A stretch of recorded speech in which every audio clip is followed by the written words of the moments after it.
Shalom saudara-saudara, bersyukur untuk anugerah Tuhan yang selalu baru setiap hari bagi saudara dan saya. Saudara-saudara yang Tuhan Yesus kasihi, perenungan firman Tuhan hari ini masih melanjutkan kisah perjalanan hidup Yusuf yang terambil dari kitab Kejadian pasal 41 ayat 1 sampai 36 yang saya beri tema Jangan Mengabaikan Kesempatan. Saudara-saudara, kisah hidup Yusuf tercatat dalam kitab Kejadian mulai dari pasal 37 hingga pasal 50. Di dalam pasal-pasal itu kita bisa melihat bagaimana perjalanan hidupnya. Perjalanan hidup Yusuf menunjukkan bagaimana dia disertai Tuhan meskipun dia harus mengalami banyak pergumulan hidup. Narasi di dalam Kejadian pasal 41 ayat 1 sampai 36 ini tentu tidak asing bagi kita. Pasal ini mengisahkan tentang mimpi Firaun yang menggelisahkan hatinya oleh karena dia tidak tahu arti dari mimpinya. Sebagai penguasa Mesir, Firaun pun memerintahkan untuk memanggil semua penafsir mimpi, semua cendekiawan dan orang bijak dari Mesir untuk mengartikan mimpinya. Namun saudara, tidak ada seorang pun dari mereka yang berhasil menafsirkan mimpi Firaun. Akhirnya, sang juru minuman mengingat akan Yusuf yang mampu mengartikan mimpinya dengan tepat 2 tahun yang lalu. Segera diberitahukanlah hal ini. Selanjutnya dipanggillah Yusuf dari dalam tahanan untuk menghadap Firaun. Ketika Yusuf menghadap, berkatalah Firaun bahwa ia telah mendengar Yusuf dapat menafsirkan mimpi. Menariknya saudara, Yusuf meresponi perkataan Firaun dengan berkata bahwa hal itu dapat dia lakukan karena Allah. Saudara-saudara, kita tahu bersama, Yusuf dengan pertolongan Tuhan berhasil mengartikan mimpi Firaun dan bahkan memberinya nasihat bagaimana harus menghadapi 7 tahun kelimpahan yang akan disusul oleh 7 tahun kelaparan yang akan terjadi. Saudara-saudara, melalui narasi ini saya akan menyoroti tokoh Firaun.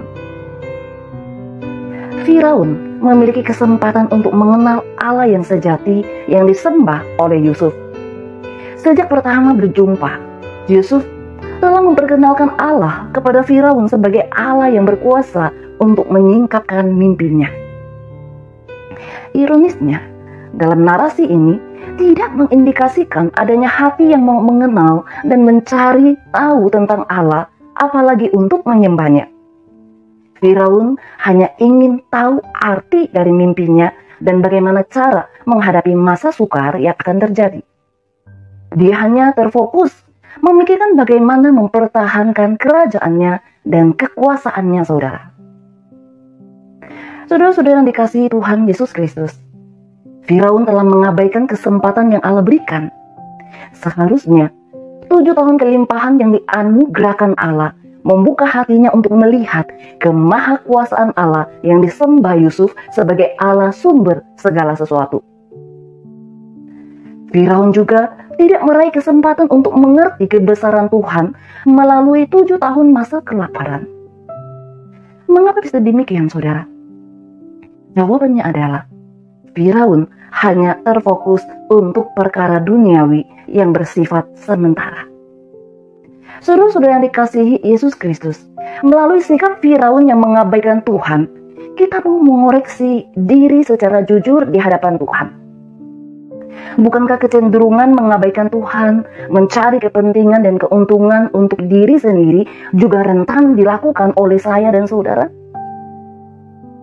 Ada beberapa orang Kristen yang mengaku pengikut Kristus, namun dalam kehidupan sehari-hari, mereka hanya meminta berkat-berkat Tuhan, anugerah, pemeliharaan, kekayaan, kesuksesan, dan kepuasan jasmani yang bersifat duniawi. Semua permintaan itu hanya untuk pemuasan diri tanpa ada keinginan membangun relasi yang benar dengan Allah. Contohnya, saudara-saudara minta diberi kesehatan sehingga saudara dapat bekerja dan melakukan banyak hal. Ini bukan sesuatu yang salah di hadapan Tuhan. Namun, akan menjadi salah di hadapan Tuhan jika semua itu hanya untuk kepentingan diri sendiri dan kesenangan duniawi. Saudara-saudara yang Tuhan Yesus kasihi, ada banyak orang Kristen melupakan esensi dari kehidupan seorang yang diselamatkan, yaitu memiliki relasi yang akrab dengan Tuhan dan hidup sesuai firman-Nya. Kiranya melalui bagian firman Tuhan pada hari ini, kembali mengingatkan setiap kita untuk menghargai anugerah Allah yang besar dengan mewujudkannya di dalam kehidupan sehari-hari. Kehidupan yang berelasi dengan Tuhan dan kehidupan yang taat kepada perintah-Nya. Jangan mengabaikan kesempatan yang Tuhan berikan seperti Firaun. Kiranya perenungan firman Tuhan ini memberkati saudara-saudara. Amin. Mari kita berdoa. Bapa di surga, hati kami bersyukur sebab kami menyadari jikalau hari ini kami masih boleh hidup, masih boleh berkarya, itu bukan karena hebat dan baiknya diri kami, namun semua itu adalah sebagai bentuk kasih dan anugerah Allah bagi kami.